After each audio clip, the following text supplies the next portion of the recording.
Pleasant evening and a very warm welcome to the national news broadcast. We are coming to you live from the Rupavahini's news studios. I'm Dilanjali Ananda. Good evening, I'm Charita Binapurarachi, and let's move on to the headlines for tonight's news.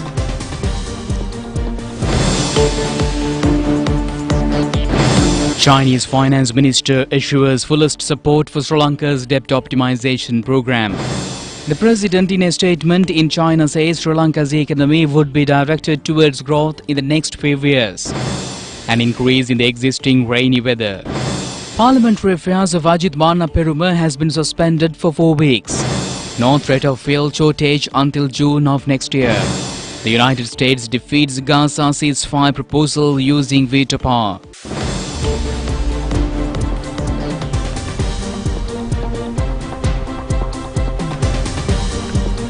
On to those and other stories in detail now, and starting off with the top local story. President Ranil Wickremesinghe says that Sri Lanka's economy would be gradually going towards the growth in the next few years.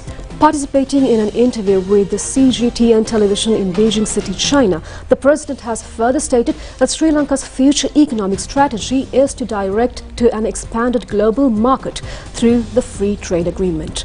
The interview was held at the Sri Lankan Embassy in Beijing. Mr. President, what a pleasure to see you once again in Beijing. Thank you. It's my privilege to be here. I know you are having a very busy schedule. Our conversation taking place immediately after the ITT forum that your embassy organized to invite more Chinese businesses go to Sri Lanka. But let me ask you about the third Belt and Road Forum. You were here in Beijing for the very first. And now, when we talk about high-quality cooperation, what do you think is the meaning of it in terms of BRI cooperation between China and Sri Lanka? It means high standards are maintained in the outcomes of the decisions we take, in the infrastructure we provide, in the economic outcomes, but we all aim to maintain high quality. That's there in today's BRI. It's of course the most important aspiration, but how to do it when we are having multiple challenges, you know, economic challenges, climate challenges, geopolitics, and many other things. So with your wisdom, Mr. President, how are we going to make it high quality under all these circumstances? We have many challenges. We have to overcome that. Now look at the old Belt and Road. What were the challenges they had? They had even more challenges. So let's look at climate is a challenge not only for the whole world. Belt and Road, BRI, all of us must get the world to focus on it and to find solutions. Debt restructuring is another issue which we have to go. So there will be wars, there will be geopolitics, but it is our ability as a strong organization to face them.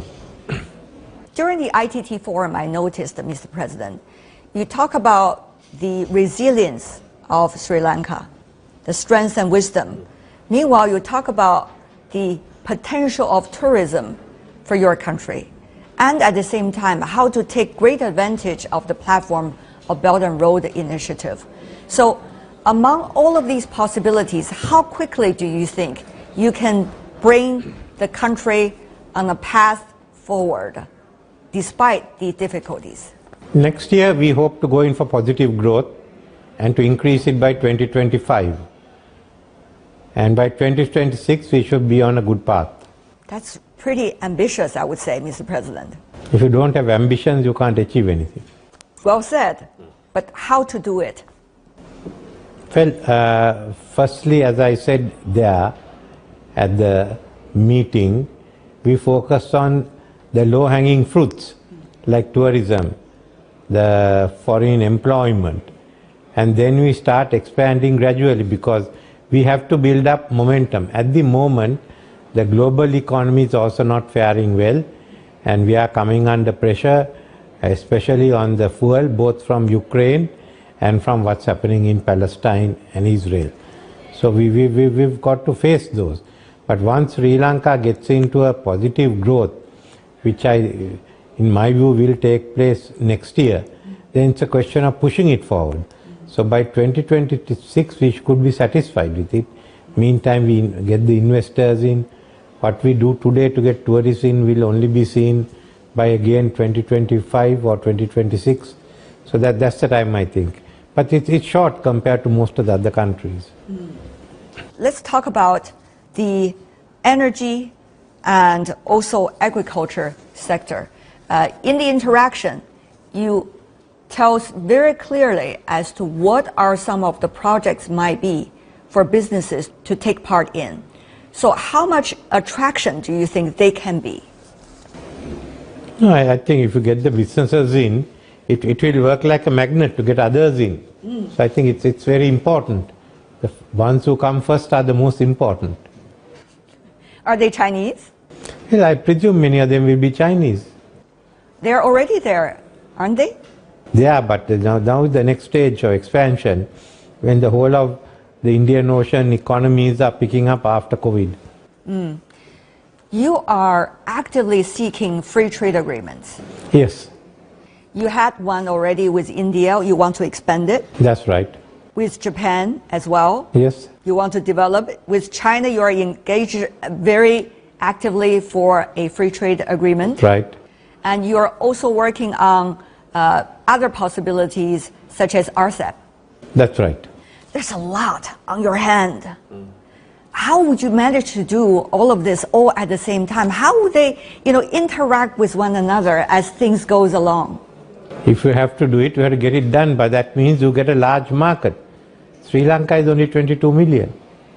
So you want from Sri Lanka, if you establish there, to reach out to other markets. Now, China has assured Sri Lanka of its commitment to extending comprehensive support for the program aimed at optimizing Sri Lanka's debt. And Chinese Finance Minister Li Qiang reaffirmed China's commitment to extend compensative support for the implementation of a medium-term and a medium-term and a long-term program that is mutually beneficial to both the parties aimed at optimization of Sri Lanka's debt. The Chinese Finance Minister conveyed this commitment during a bilateral discussion held today in Beijing with President Ranil Wickremesinghe, who is currently on a 4-day official visit to China. Minister Li Qiang emphasized that China had a profound understanding on the economic challenges confronting Sri Lanka and commended the process of measures Sri Lanka has taken thus far to address the ongoing economic crisis. Furthermore, he expressed China's unwavering commitment to providing robust support for the enhancement of the necessary infrastructure crucial for Sri Lanka's development. The Chinese Finance Minister also highlighted the in-depth discussions that transpired regarding the financial interactions between Sri Lanka and China, underscoring the collaboration with the other international organizations closely associated with China aimed at furnishing additional support to Sri Lanka. President Ranil Wickremesinghe expressed his profound appreciation for China's consistent support as Sri Lanka's endeavors to overcome the economic challenges. Discussions also delved into the program designed to spur economic recovery and foster the creation of a competitive, digitally advanced and environmentally friendly economy in Sri Lanka. Minister of Foreign Affairs, President's Counsel Ali Sabri, President's Senior Advisor on National Security and Chief of Staff Sagar Ratnayaka, Central Bank Governor Dr. Namdalal Veerasinghe and the President's Private Secretary Sandra Pereira have also attended the discussion. During his 4-day official visit to China, President Ranil Wickremesinghe conducted significant deliberations today with representatives from several major Chinese corporations, including China's Communications Constructions Corporation, Sinopec Company and BYD Company. These discussions placed considerable emphasis on the exploration of prospective investment opportunities and avenues within Sri Lanka. Key focal points included the development of the port city as an international financial center, the formulation of a new international financial center, and the formulation of new financial regulations specific to the port city, and the establishment of judicial and arbitration mechanisms exclusively applicable to the port city.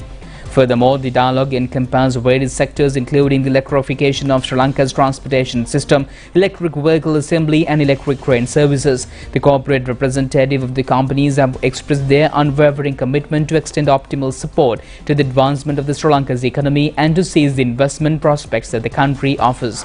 The Sri Lanka delegation accompanied the President during these significant dialogues.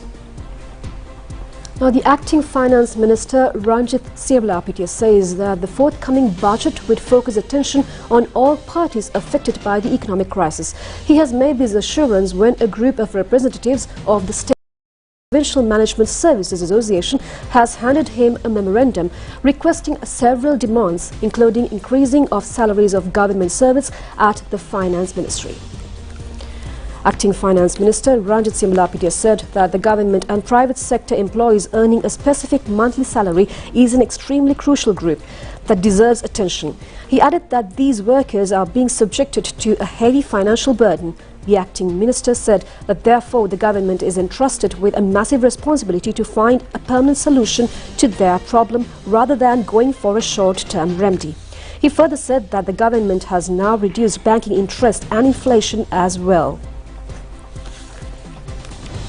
And meanwhile, the Department of Meteorology predicts a continuous rainfall in the island. The Met report also forecast of showers or thunder showers were in many parts of the country tomorrow afternoon as well.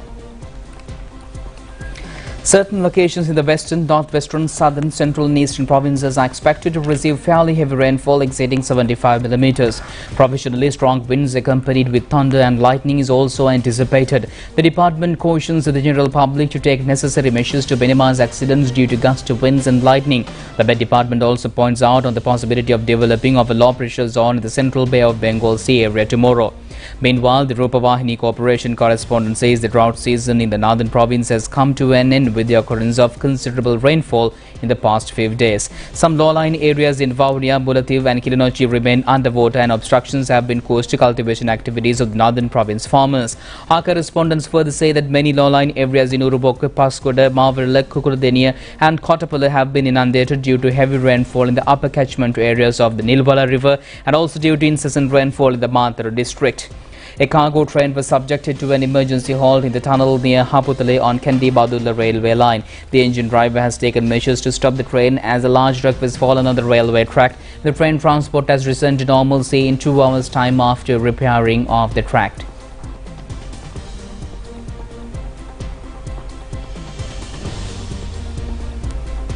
Meanwhile, a mobile telephone has recorded in this manner how a wall has fallen in Ranzigoda due to a landslide accident.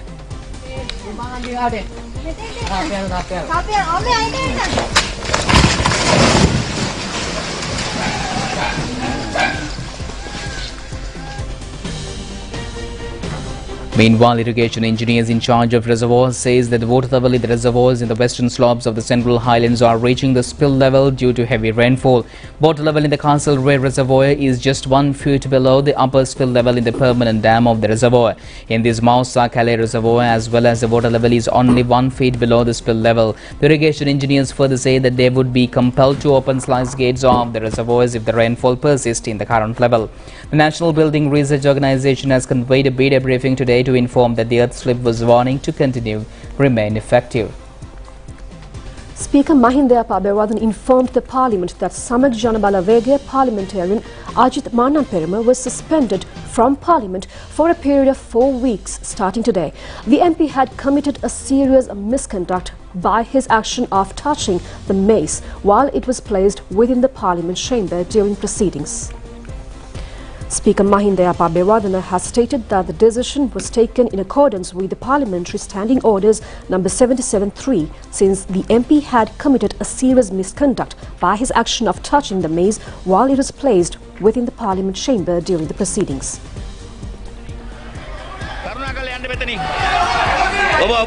ඔබතුමා වගේ කෙනෙක් නොකළ යුතු වැඩක් ඔය කළේ.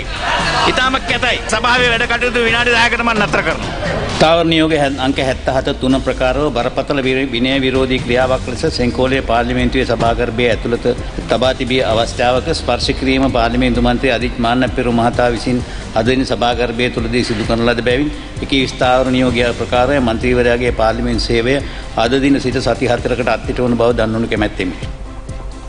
And we momently deviate from local news to bring you the update on the Israeli and Palestinian conflict.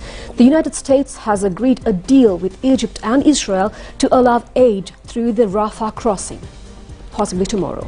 And food, water and medicines will be allowed in but not fuel, which is also desperately needed, and Rafah crossing is the only one not controlled by Israel, which is blockading Gaza. US President Joe Biden and Egyptian President Abdel Fattah al-Sisi have agreed to open up the Farah crossing to allow up to 20 trucks of aid into Gaza. The shipment will likely not cross until Friday, and Biden has said, citing road repairs, international agencies say the need for aid is urgent. Juliet Troma, spokeswoman for the UN Agency for Palestine Refugees, says that the providing aid were possible but said that were overwhelmed. Since the Hamas attacks on 7th October, Israeli forces and Hezbollah fighters have exchanged fire across the Palestinian border. Today, the Defense forces said it responded with artillery shelling after 2 anti-tank guided missiles were fired from Lebanon at the northern kibbutz Mana. The IDF says that there are no injuries in the latest missile attack, and further said that artillery shelling is targeted at the launching site of the missiles. Health Ministry in Gaza, who says that at least 3,785 Palestinians have been killed in Gaza since Hamas attacked Israel on 7th October. Among those killed, 1,524 were children, 1,000 were women and 120 were elderly. They say a total of 12,493 have been injured, and the health officials added the death toll includes 471 people. The Gaza Health Ministry says killed on Tuesday at Al-Harb hospital. Hamas blames on Israeli airstrikes, while Israel has laid out evidence in says shows a Palestinian missile launch from Gaza misfired. In a new update, the Israeli military says at least 306 of its soldiers have over 1,500 Israeli civilians have been killed so far in the conflict. And a group comprising of former senior Professor Atula Senarabna of the Department of Geology of the University of Peradeniya was engaged in an inspection tour in Hadunweber and Vatulava in Kotmale to investigate into a mysterious sound reported from a playground in the area. The team, upon conclusion of the tour, said that there is no need to become fearful of this incident. The residents have informed that relevant authorities regarding hearing massive sounds from a sports ground in Vathalava in the past few days. The geologists have examined the land, have monitored of internal water flowing underground. They have found out that the sounds have been emitted due to the pressure caused as a result of the water flow.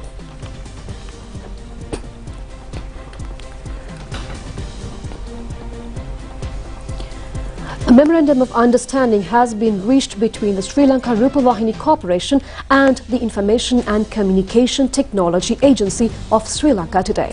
The program, named Freelance, has been formulated with the objective of looking into the foreign exchange earning opportunities as well as to enlighten on opportunities on other digital economic conditions. The ultimate aim is to guide the country towards a digital economy. Under the program, skilled persons would be strengthened to allow them to earn foreign exchange. The resource person of the program is the Information and Communication Technology Agency.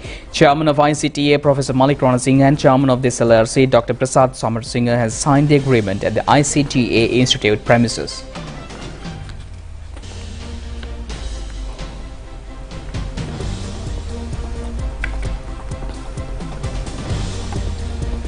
Vice President of the United National Party, Akhila Viraj Kharewasam, says all arrangements have been made for the conducting of the special conference of the UNP on the 21st of this month. He has made these remarks at a media briefing in Colombo today. Vice President of the United National Party, Akhila Viraj Kharewasam, says UNP leader Ranil Wickremesinghe, upon assuming duties as President, has taken measures to make the necessary changes in the country by observing the future.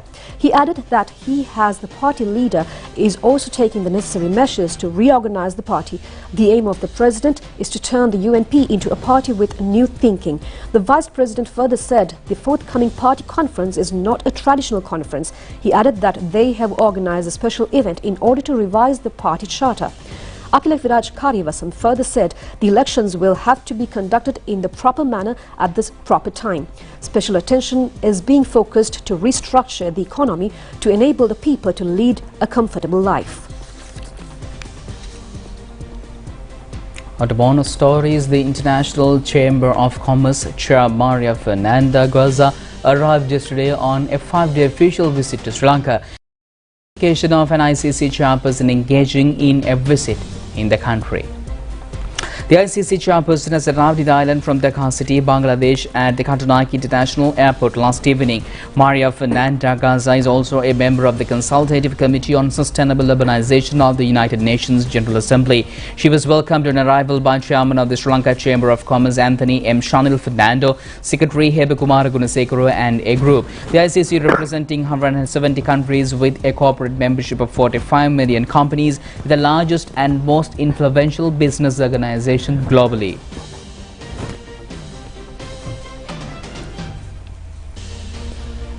Maria Fernanda Gaza was present on the occasion of commencement of transactions at the Colombo Stock Exchange this morning. She has rung the bell commencing the day's proceedings at the CSE. She has also expressed confidence of Sri Lanka's engaging in an appropriate program to come out of the economic crisis. The ICC head was also optimistic of the government introducing the relevant reforms in this connection.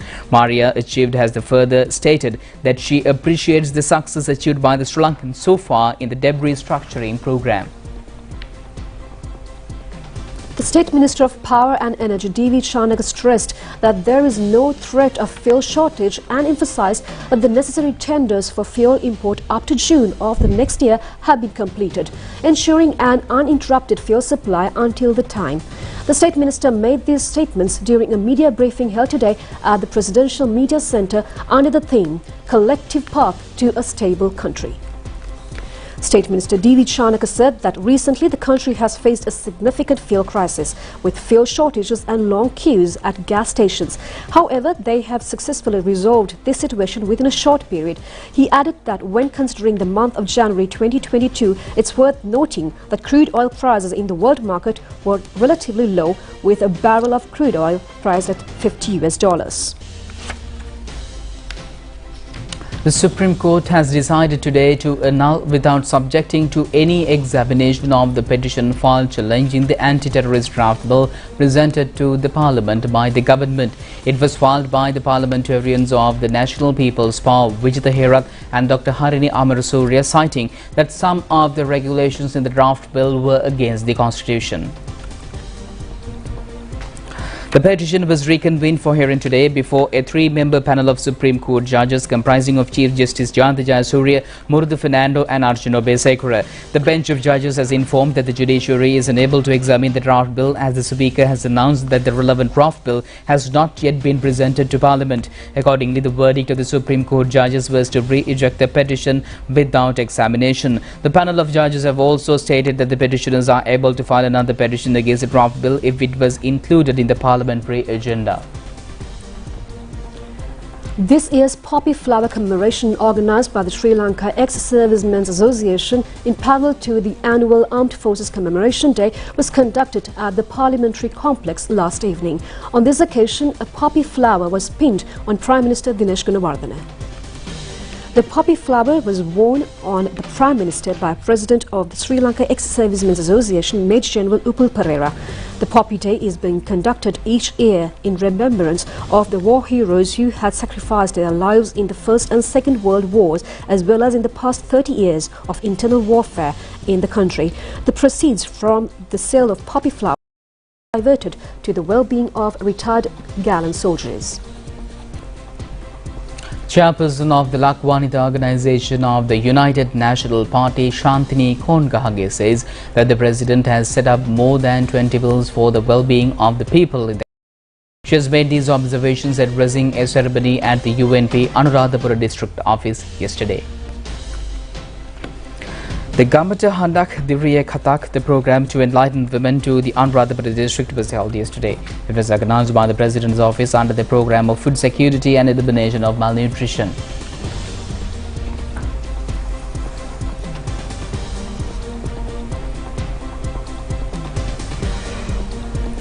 U.S. Embassy shines spotlight on South Asia and the Indian Ocean at Colombo's Ocean Security Summit. The U.S. Embassy in Colombo, together with the Regional Center for Strategic Studies and the United States Institute for Peace, has brought together scholars from across the Indo-Pacific recently for the conference Ocean Security, South Asia and the Indian Ocean. The conference hosted international researchers specializing in the Indian Ocean, covering areas such as environmental security, regional cooperation, governance, peace building, blue economy, trade and ocean security research. During her opening remarks, US Ambassador to Sri Lanka Julia Chang applauded the network of South Asian scholars focused on the Indian Ocean. Highlighting Sri Lanka's pivotal role in the region's blue economy, she said investment in sustainable blue economies is a force multiplier, spurring economic development and demonstrating how environmental protection and economic growth are mutually reinforcing. Security, South Asia, and the Indian Ocean. I'm honored to serve on RCSS's International Community Schools in South Asia. First, the Indian Ocean is not characterized by rampant territorial disputes. Certainly there are some current maritime boundary disputes, but not of the fiery kind seen to the east. Second, the shared focus on economics and secure sea lanes has promoted cooperation in the Indian Ocean, as seen in the counter-piracy deployments. This is even between countries whose capitals have high-profile disagreements, yet operational level cooperation continues at sea due to converging interests in the region. Today's students and scholars represent a diverse range of academic institutions in South Asia, East Asia, and the Pacific region, including India, Japan, Maldives, New Zealand, and Sri Lanka. They bring a wealth of expertise, and their research topics notably align with the U.S. Indo-Pacific Strategy's core principles. That includes our emphasis on committing to a fostering a free, open, connected, prosperous, secure, and resilient Indo-Pacific region. And what a week to hold this conference on the heels of the Indian Ocean Rim Association Council of Ministers and the Gaul Dialogue International Maritime Conference, both hosted here in Sri Lanka. But no matter how we define it, as President Biden has said, the Indo-Pacific region is a vast region with endless potential. And we all know that Sri Lanka can play a pivotal role in helping to shape the direction and development of areas such as maritime security, transnational trade, and regional connectivity.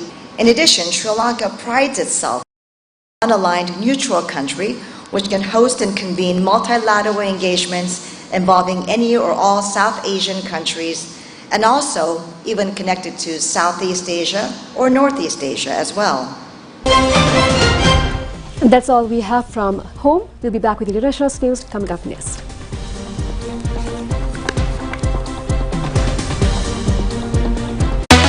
Hot and spicy fun vibe එක විවර කරන්න beat එක remake කරන්න to win හදවත වවලා යන්න ගින්දර fashion කරන්න fun උතුරන්න කොත්තමි kick එක මෙන්න TikTok viral යනවා නැතිල trending වෙනවා hot පහසක් නැවසෙනවා spicy රස වැටහෙනවා prima කොත්තමි fun තමයි நான் பேங்க் போயிட்டு வரேன். இப்ப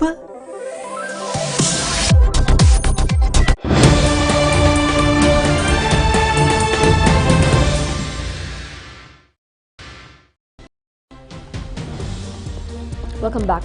More than 400 animals, mainly cats and dogs, have been rescued from a trafficking network in Spain.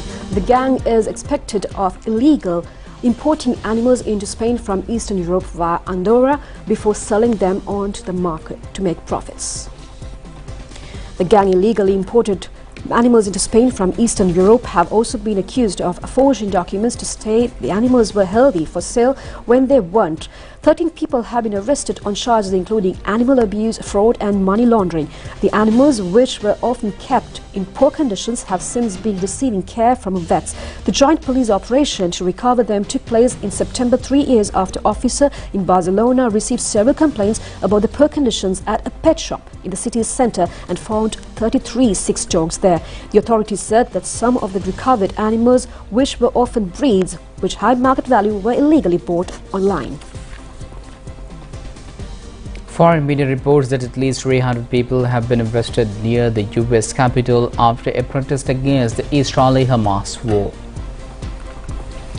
The number is likely to rise more. Arrest as persist, police said, and adding that 3 people were charged with assaulting a police officer. Most were arrested inside the Cannon House office building, where protests are not permitted. The demonstrations called on President Joe Biden and Congress to push a ceasefire in Gaza. The rally in Washington, D.C. was organized by 2 front left-wing Jewish campaign groups and Jewish Voice for Peace, and If Not Now, which advocate against the state of Israel.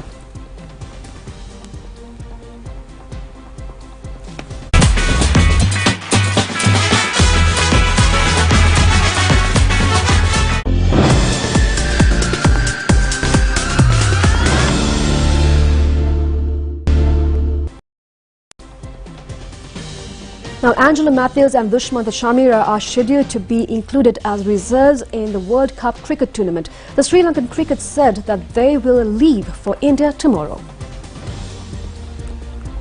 Several members of the Sri Lankan cricket team participating in the World Cup cricket tournament have been subjected to injuries. Reserve player Chamika Karunaratne has already arrived in India and will be replacing the injured captain Dashan Sanaka.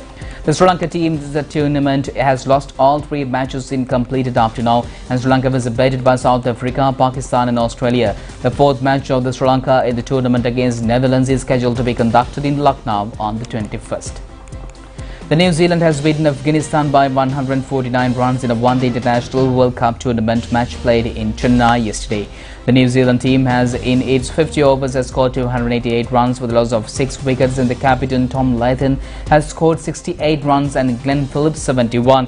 Naveen-ul Haq and Hazratullah Omar Shah have captured 2 wickets each. The Afghanistan team in reply has scored 139 runs all out in 34 overs and 4 deliveries. New Zealand is leading the points table by securing 8 points and winning all the 4 matches it completed so far. The 2nd and the 3rd places have been taken over by India and South Africa respectively.